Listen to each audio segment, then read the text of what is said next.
Sage's reign graces our feed today. The philosophy of the first Hokage, Hashirama Senju, a contradiction from the Naruto series. As somebody that absolutely loves Naruto, somebody that has read, watched way too much of this series, researched way too much of this series, and delved into Deus Ex Madara and the philosophy behind the Uchiha, Rinnegan shenanigans, etc. I always love when new Naruto content crosses my feed. So let's get into the philosophy of Hashirama Senju. I just want to quickly take this time to shout out everyone supporting me on Patreon. I couldn't be more grateful. If you're interested in supporting the channel, you can at patreon.com/sagesreign.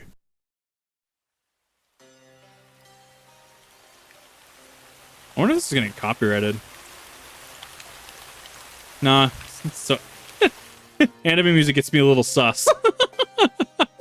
Hashirama Senju's dream and life purpose were formed during the Warring States period. Rival clans, Uchiha and Senju battled, seemingly to no avail. Kids were never allowed to be kids. Instead, from as early as 7 years old, kids were shinobi, and their parents treated them as such. And that's the thing, is that a lot, not even just in the Warring States era of Naruto, keep in mind that, even in the Hidden Leaf at the start of Naruto, right, just base Naruto, right, you have kids that are effectively running combat machines, right? Zabuza, Haku, the Mist duo, right? The other two, right? Was it Gozuki? No, not Gozuki. I can't remember the name of the two, but it's the ones Kakashi used the substitution jutsu on, the twin demons of the mist, I believe. That was traumatic for both Sasuke and Naruto. Kakashi's kind of just desensitized to it at that point. He's been through enough shit. Obviously he cares about his students. He wants to make sure that they're alive.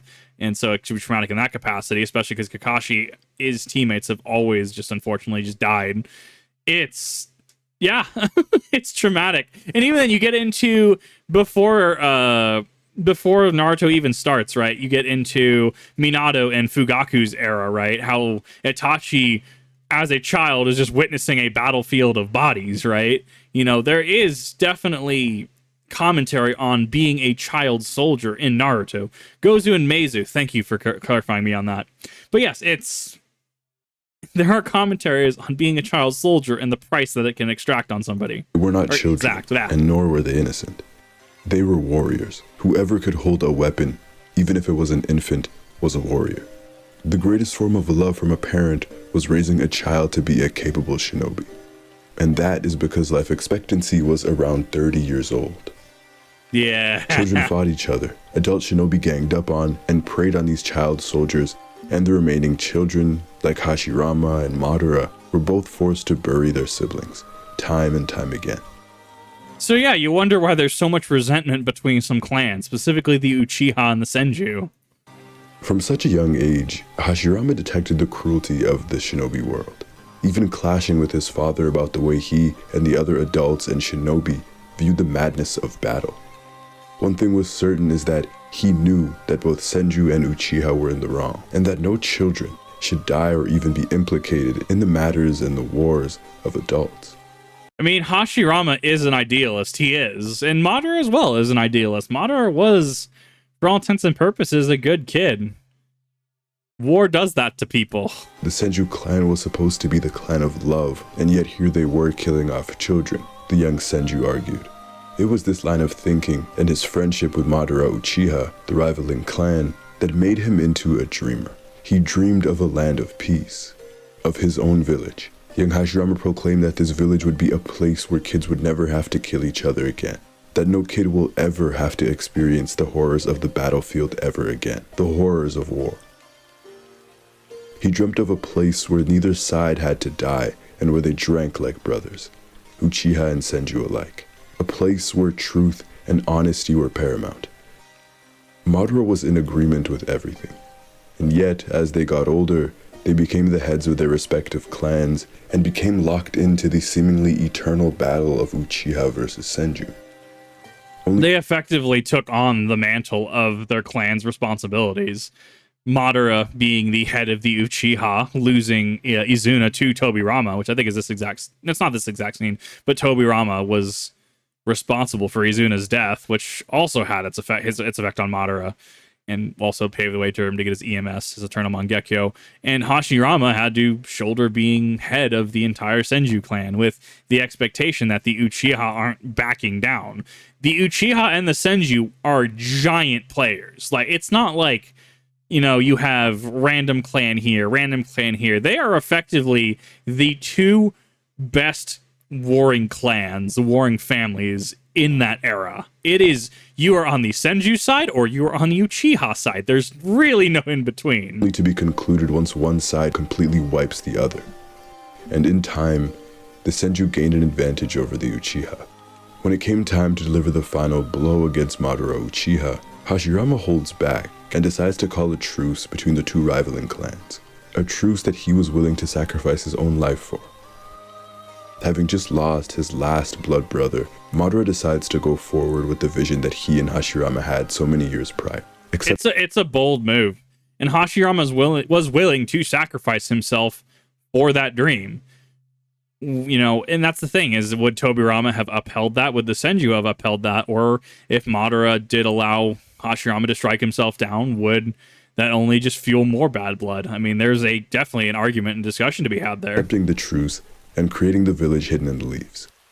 It's really here, once the village has been settled and once the roles have been set, where Madara and Hashirama's differing views become interesting.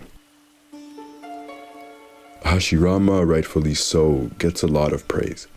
I think he has a case for being the greatest Hokage ever, for the simple fact that this village, that this truce was his idea. It definitely helped that he could summon a giant wooden Buddha Gundam mech. Shinsu Senju's a hell of a drug. It was a truce at the time that no one could even fathom, Uchiha and Senju working together. This was a village that he built and he crafted in a way that benefited everyone. When Konoha was built, life expectancy rose. Children went to school and lived to adulthood. Lives were not sacrificed without meaning. This was his dream. However, Hashirama's dream became sort of an obsession. But it's important to know... Was that Hiruzen and Danzo? Because I saw, what was that, Kotaru and what's-his-face?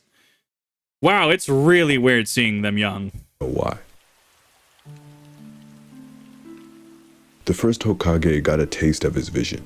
He saw life flourish. He no longer had to see his own brothers, his own siblings, his own people die.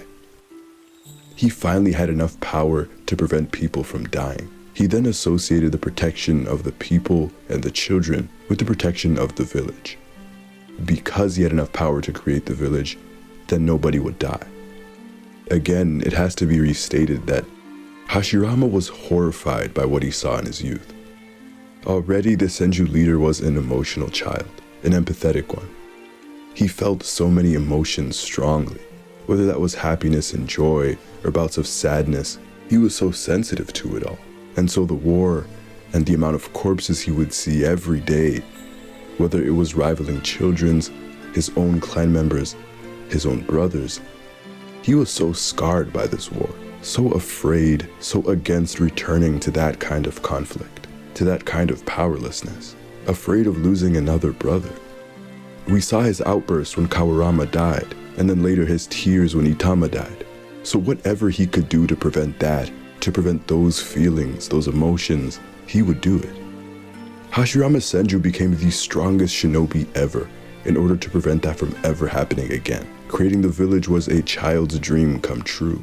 It was his way of making it up to all the children, to all his siblings who sacrificed themselves to war.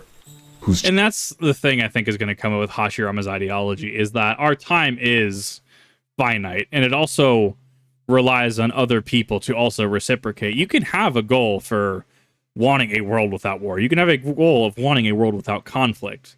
If someone else wants conflict enough, they're gonna find ways to instill conflicts. And so thus becomes the cycle of trying to help other people, but other people not necessarily wanting help or rejecting help, and causing issues, which causes people to want to help others so that issues can stop. But because issues have stopped, people grow restless, unsettled, if you will, and thus choose to create problems. We see this with Tolkien's The New Shadow, right? People became complacent. Man became lazy is not the word I want to use, right? But Tolkien's New Shadow was, children were doing orc play, and the smell of old evil. There are so many parallels that so many pieces of literature and media pick up on. I don't know, maybe that's one of those. I kind of look at media like this, and it's how many dots make a straight line, to quote Asmongold, right? And I respect the mentality of, look, if you want a world without this, that is perfectly fine, noble even. How do you make that happen? Which I think Naruto and Sasuke, during the events of Boruto, actually, in some form, have it figured out. Sasuke is the Shadow Hokage, so to speak. He is willing to do what must be done. He is willing to stick to the shadow. Naruto is the face, right? He's the face. He's very, very strong, even after losing Kurama. And he is going to be compassionate. He's going to be empathetic. He's going to be personable. He's going to want to continue to seek his dreams. And you have Sasuke that is willing to go into fuck other Otsutsuki dimension and right into Kinshiki and Momoshiki, and even have his moments where he'll teach Boruto, and he's ashamed of his past. There's the filler with the time turtle, right, where Boruto asks where he's at right now, and Sasuke doesn't want to talk about it because he was training with Orochimaru. It's a part of his life he doesn't want to revisit, and he's not. None of them are perfect. Having the ideology, but also the ability to enact that ideology. It's a cycle that I feel Madara and Hashirama tried. Childhoods were ripped away from them, robbed. So he did whatever he could to protect that. And over time, he became obsessed with that peace. He would do anything to protect the village, even if it meant waging war. Hashirama was once a man who placed the individual on par with the collective. He would not choose one man over the village, nor would he choose the village over one man. Which, interesting. So we actually do see him change this ideology, especially against Madara. Belief was created because he was willing to die, then choose between Tobirama or Madara. But over time, he changed.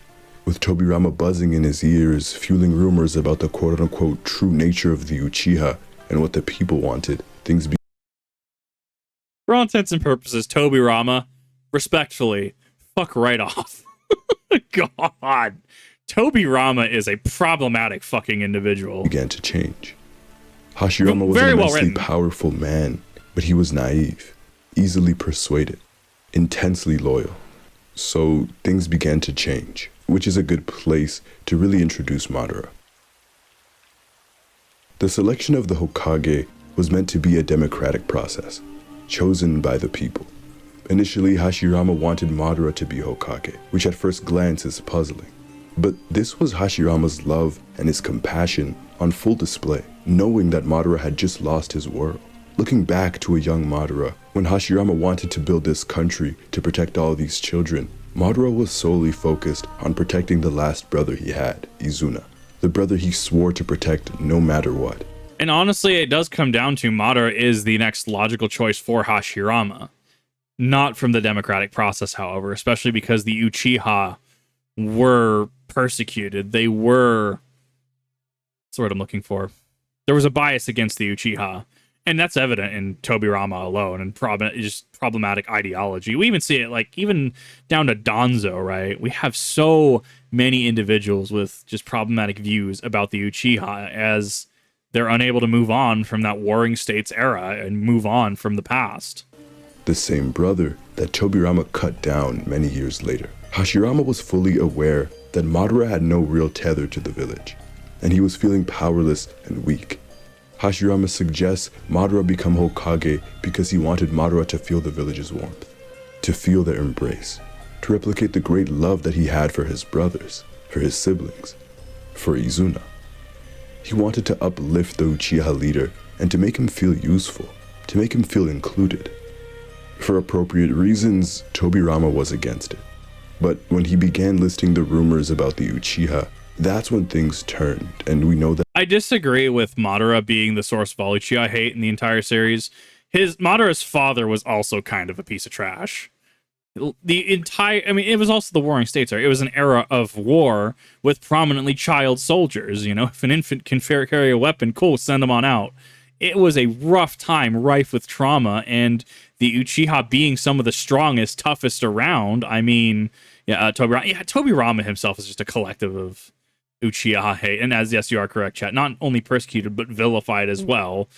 Tobirama probably could have run on the campaign of Uchiha not in our place. Like, he could have run a very successful segregation campaign against the Uchiha, and honestly, that's probably not far off from what his character would have actually done.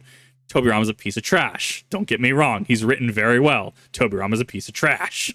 That Madara was listening to what Tobirama was saying.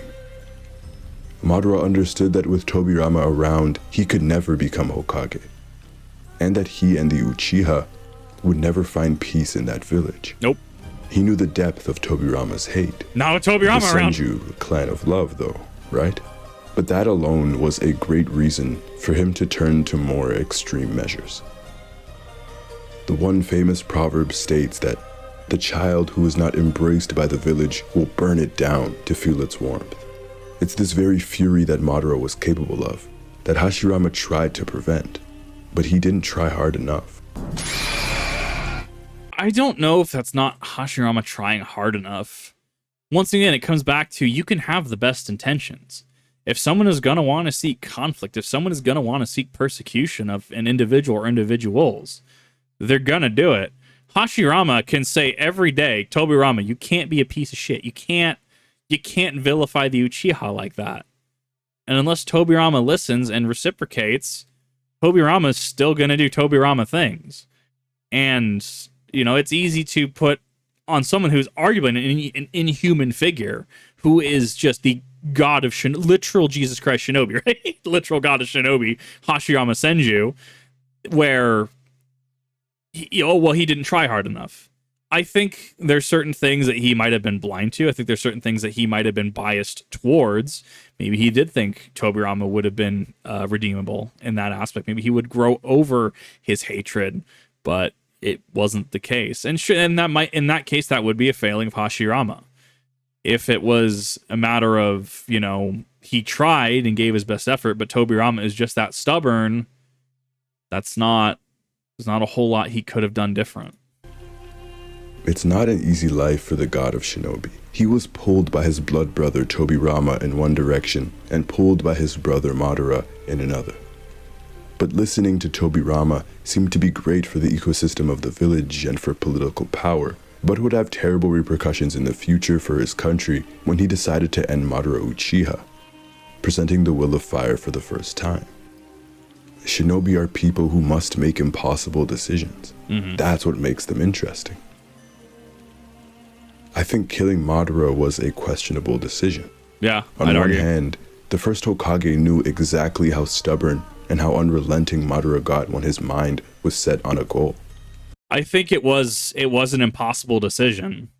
Do you leave Madara alive, who will continue his campaign against the Hidden Leaf Village, who will continue to be arguably a menace, or do you take him out to secure the village as it currently stands and leave it to Tobirama?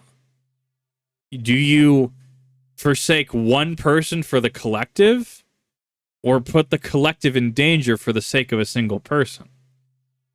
Everyone, I'd argue, is going to have a different answer on that. It is one of those impossible questions that a lot of people will not know how they'll act until they're put in that situation.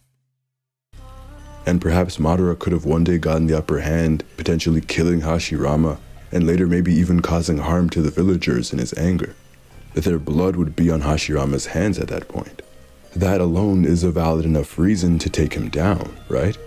But at the same time, killing Madara turns Hashirama into someone he never wanted to be. Mm-hmm. Remember, it was Hashirama himself that once reprimanded his father for saying the Senju was the clan of love and compassion, because I think true compassion would have had Hashirama refuse to kill Madara, and instead find a solution by any means necessary. Killing Madara proved that he changed.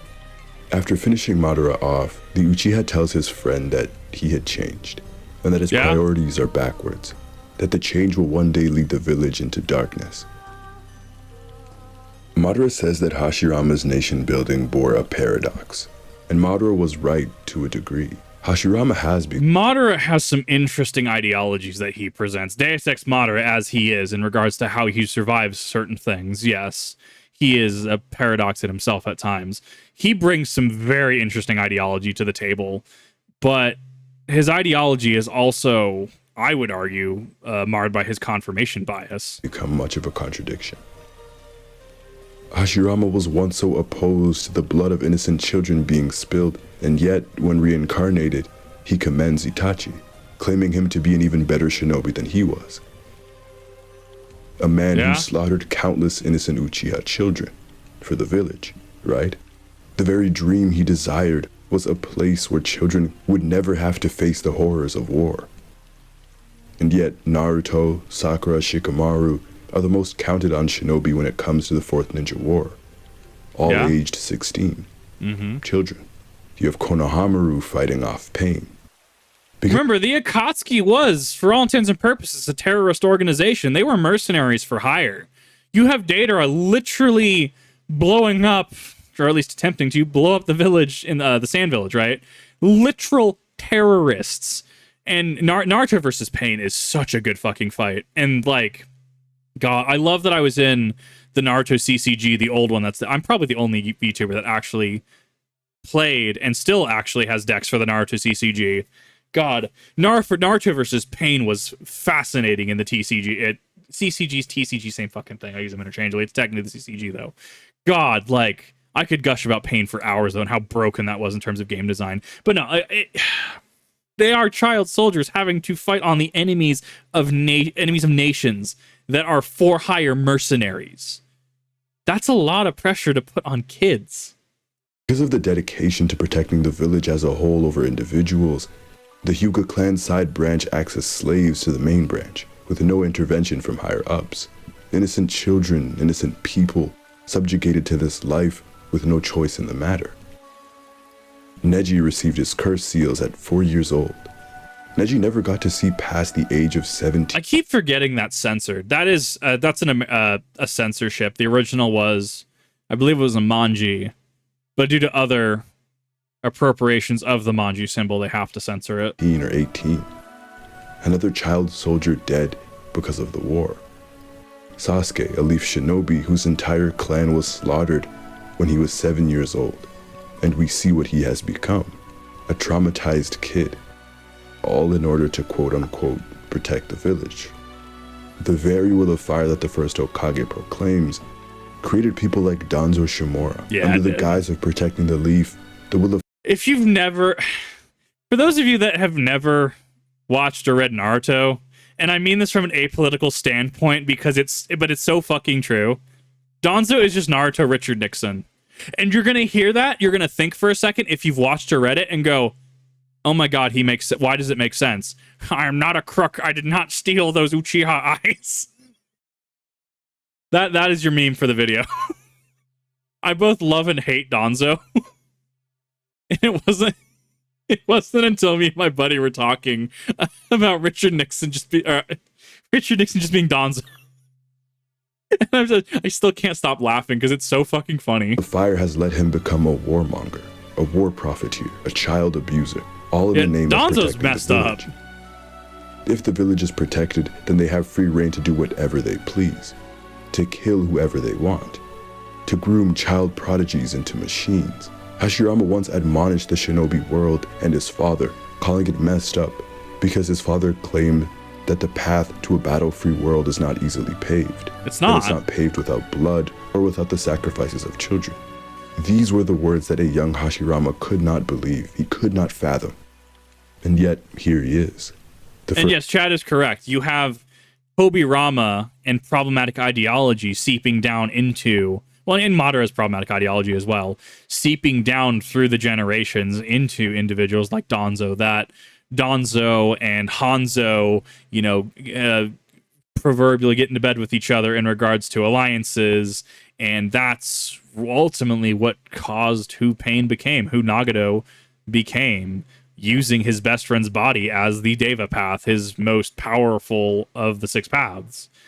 And you see how just problematic ideology and leaving things unsolved starts to bleed down through history and causes more issues. First Hokage has slowly adopted this sort of philosophy. He now understands that sacrifices must be made to achieve a dream, to achieve a world that he believes is attainable. But that dream fundamentally requires contradiction. Can man truly find peace without spilling blood? I'd argue With yes. tailed beasts, with rivaling shinobi and other warring countries foaming at the mouth to try and gain power, is there any true way that their dream of peace could be achieved without war? It was this kind of reasoning that Hashirama had to ignore, that he had to look past to achieve some semblance of a dream, some semblance of peace. Madara says that humans are the only people who can yearn for peace while seeking conflict, while seeking war.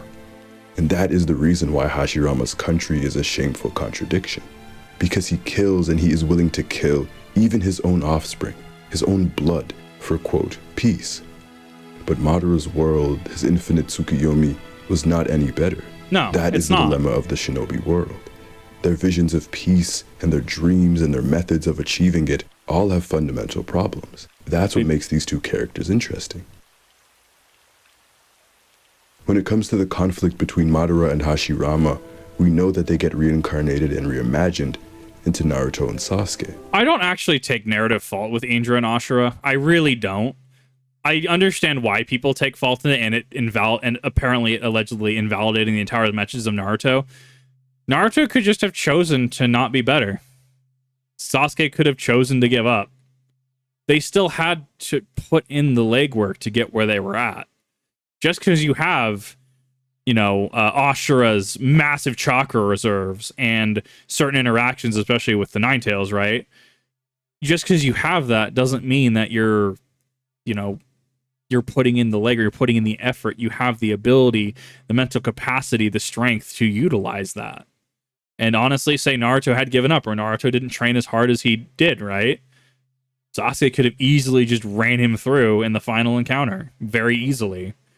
Say if Sasuke just gave up and, after falling into despair at Itachi's death, maybe he got cut out of the story. Let's put it that way. A lot of things still could have happened. Free choice still exists. Naruto once mentioned when approaching the Sasuke situation that he could not be Hokage if he couldn't save one person, one friend. He valued an individual, a brother, just as much as his dream. His dream had Sasuke in it, and he made it come true. He never gave up on the young Uchiha. That makes him better than Hashirama. But Hashirama did. The collective became more important than the individual. And that is the philosophy of Hashirama Senju, plain and simple. No man, no individual, no clan is greater than the collective. Nobody is greater than the village. He believed that if the village thrived, then peace would follow. Madara and Hashirama were two shinobi who understood each other so well. Two friends who had the same goals and dreams, and ultimately ended their lives with opposing journeys to reach the same goal.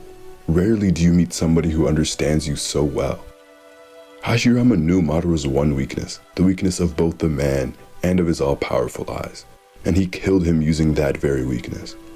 One that Madara showed him time and time again. A weakness that he never even covered with his own armor. Yeah. I think it's a bit poetic. And then when Hashirama was revived, there was this joy between the two of them. Even after being killed by him, there was no hatred. I love the interaction so much. It's such a good interaction between the two. As Madara was taking his final breaths, he calls out for none other than his best friend. Is that you, Hashirama? It was Hashirama who stood by his side, and the two spent their final moments talking. It was a situation that they got wrong, and Naruto and Sasuke eventually ended up getting right in the fight after that. Their time was up. They acknowledged the mistakes that both of them had made, and they went to the afterlife as drinking buddies. The transcendent rivalry and love. Hashirama was a kind man at heart. That I truly do believe, because he shows it to us. When he was young, he shows us his compassion, his love, his desire for peace, his desire to unite the Uchiha and the Senju. He shows us that hate is something that we are not born with, but that we are taught, and he refused to hate the Uchiha like his father did. This is a man who was ready to sacrifice himself to save Madara's life. But with a country to lead and with a strict right hand, He had to leave Madara and his younger self behind in order to become a new man. But he made mistakes. He turned a blind eye to his brother's biases. And that is where he could have done better. Hokage was supposed to be chosen by the people, a democratic choice. We are never shown the circumstances of Tobirama's election, but Hiruzen was not chosen by the people. He was chosen by Tobirama, his mentor, and the council that would be made to select future Hokage were all made up of Hiruzen's teammates. And that is where you have issues, because suddenly it's not a democratic process. It's technically a democratic process by a few niche individuals, one of which right here is a very problematic man.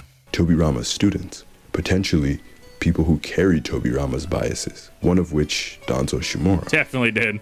No Hokage was chosen by the people. But it's these small holes in Hashirama's armor, it's these holes in the will of fire that make Hashirama Senju human. He's a flawed individual with a good heart, hailed as the god of shinobi for his immense abilities. But these errors show us that even the god of shinobi is not above any man. And that in itself is very humanizing of him, as Sage's Reign has said. That was perfect. I love that. And there's a reason why I like Naruto. Yeah, sure, funny ninjas, funny ninja magic. But there's a lot more to it than that. And there's a lot, if you want to read between the lines, if you want to piece things together, there's a lot for people here. Yes, I agree, chat. Hashirama wanted peace by ignoring the truth. Madara wanted peace by living a lie. And the infinite Tsukuyomi would have created a stale, stagnant world. It would have created a world in which nothing changed, that Madara was the sole beneficiary of, and it would have been his world. And I don't think there's anything that would have stopped him from the Otsutsuki invasion. I don't know. I'd be very curious to see someone like, was it Jiren? Jiren go against... I'd be very curious to see Jiren go against Madara. That'd be a very interesting fight. But it is interesting, to say the least. If you haven't delved this deeply into Naruto, hopefully you found this enlightening in any case. Hopefully you found this interesting. Hopefully this makes sense on why I like Naruto as much as I do and why I like deep diving it. Let me know. What are your thoughts on Hashirama? What are your thoughts on lasting implications through history? What are your thoughts on Hashirama's ideology and the forming of entities like the Akatsuki and Nagato into pain? Let me know if you also played the Naruto CCG, and if so, what deck did you play? I played approximately from Shattered Truth, set 21, through Endgame, set 28, also Ninja Storm 3. Played Sound 4, played Sage Mode. God, there were some really interesting cards there. Susanoo even. God, that was interesting. So let me know that in the comment section as well. I think I'm the only VTuber that actually actively will still play the Naruto CCG.